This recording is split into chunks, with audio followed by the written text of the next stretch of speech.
His face was gone, completely unrecognizable. 30 brutal blows from an axe had reduced Josiah Moore to a mass of pulp and bone fragments. But this wasn't the beginning. At 7 a.m. on June 10, 1912, in the quiet farming town of Villisca, Iowa, a neighbor discovered something that would haunt America for over a century. Inside a modest white house at 508 East 2nd Street, 8 people lay dead in their beds, 6 of them children. The youngest was just 5 years old. The killer had left behind bizarre clues that made no sense: covered mirrors, a 4-pound slab of bacon, and a crime scene so disturbing that it would birth Iowa's first statewide criminal investigation bureau. What happened that night defies explanation. The Moores were Villisca royalty.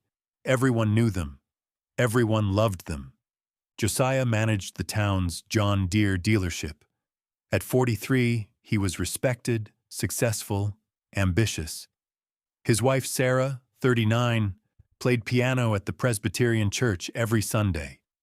Their 4 children, Herman, 11, Mary Catherine, 10, Arthur, 7, and Paul, just 5, were bright, well-behaved kids who never missed Sunday school.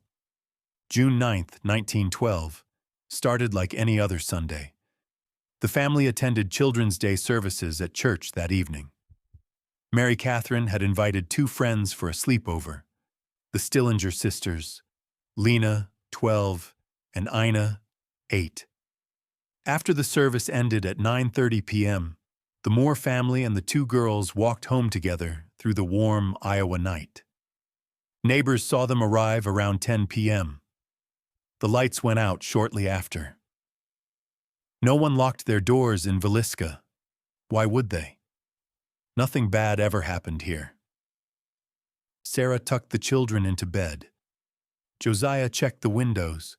The Stillinger girls whispered and giggled in the guest room downstairs. It was a perfect summer night in small-town America. By morning, they would all be dead.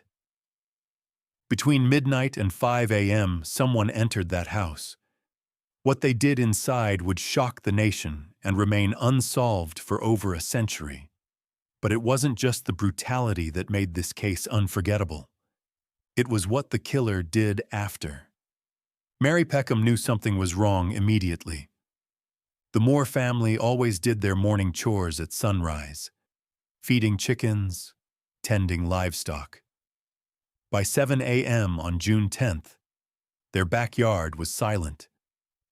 The chickens were still in their coop, frantic with hunger. The house was locked tight, curtains drawn. Mary knocked. No answer. She knocked harder. Nothing. She let the chickens out herself, then called Josiah's brother, Ross Moore.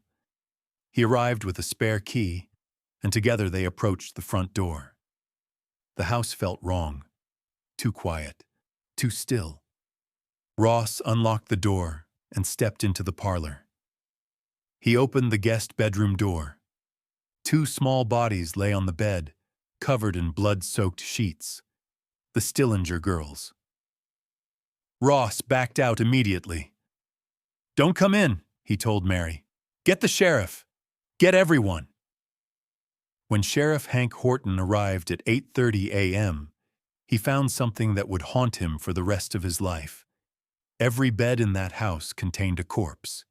8 victims, all bludgeoned beyond recognition. But what police found next made no sense at all. The killer had spent hours in that house after the murders.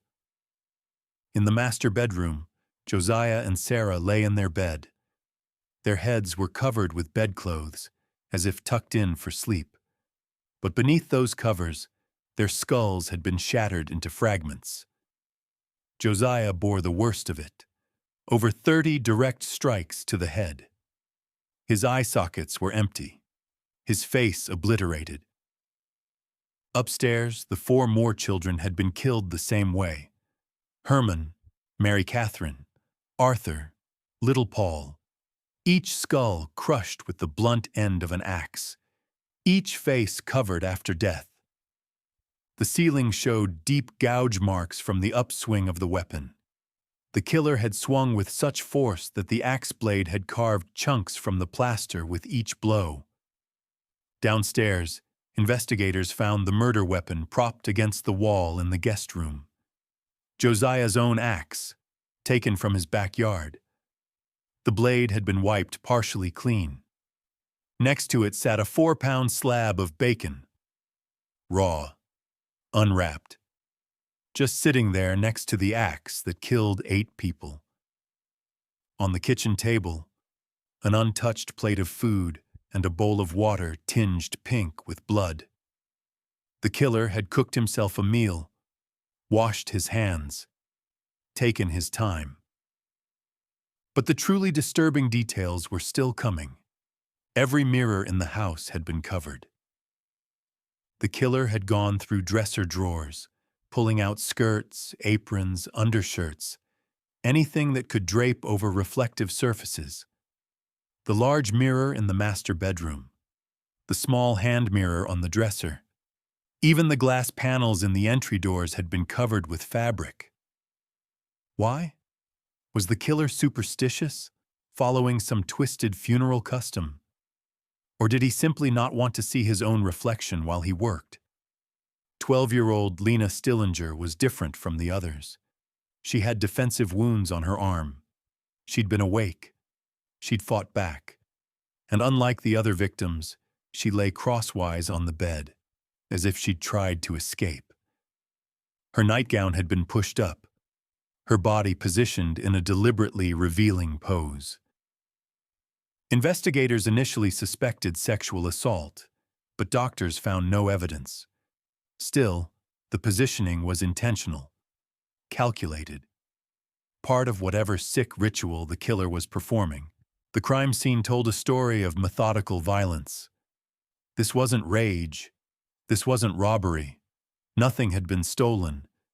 This was something else entirely. Something darker. But nothing could prepare them for what they found in the attic. Cigarette butts, fresh ones, in the attic crawl space. Someone had been up there, watching, waiting, possibly for hours before the family went to sleep. The killer may have been in the house the entire evening, listening to the children's prayers, hearing Sarah tuck them in, waiting for silence.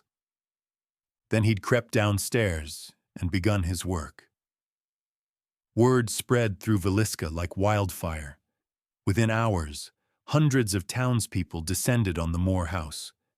They walked through the crime scene, picked up evidence, contaminated everything. The National Guard had to be called in to clear them out. Any chance of finding useful physical evidence was destroyed. The funeral 5 days later drew thousands. 8 white caskets lined up in the town square. The procession stretched 50 carriages long, an entire town mourning, terrified, desperate for answers. Those answers never came. The investigation became a circus of suspects, false confessions, and dead ends. Reverend Lynn George Kelly, a traveling minister with a history of mental illness, confessed to the murders. He described hearing voices, seeing shadows that guided him through the house. He knew details only the killer could know.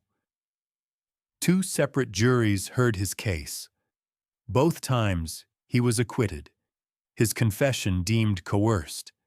His mental state too unstable to trust. Frank F. Jones, an Iowa state senator and Josiah's former employer, became the prime suspect for many locals. The 2 men had business rivalry. Josiah had left Jones's store to open his own competing John Deere dealership. Rumors swirled that Jones had hired William Blackie Mansfield, an ex-convict, to carry out the murders.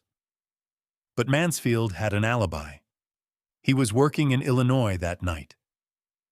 Or was he? Witnesses claimed they'd seen him in Villisca. The case against him collapsed anyway.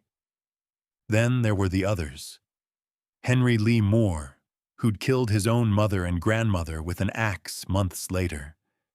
The mysterious man on the train, a suspected serial killer who'd committed similar axe murders across the Midwest between 1911 and 1912.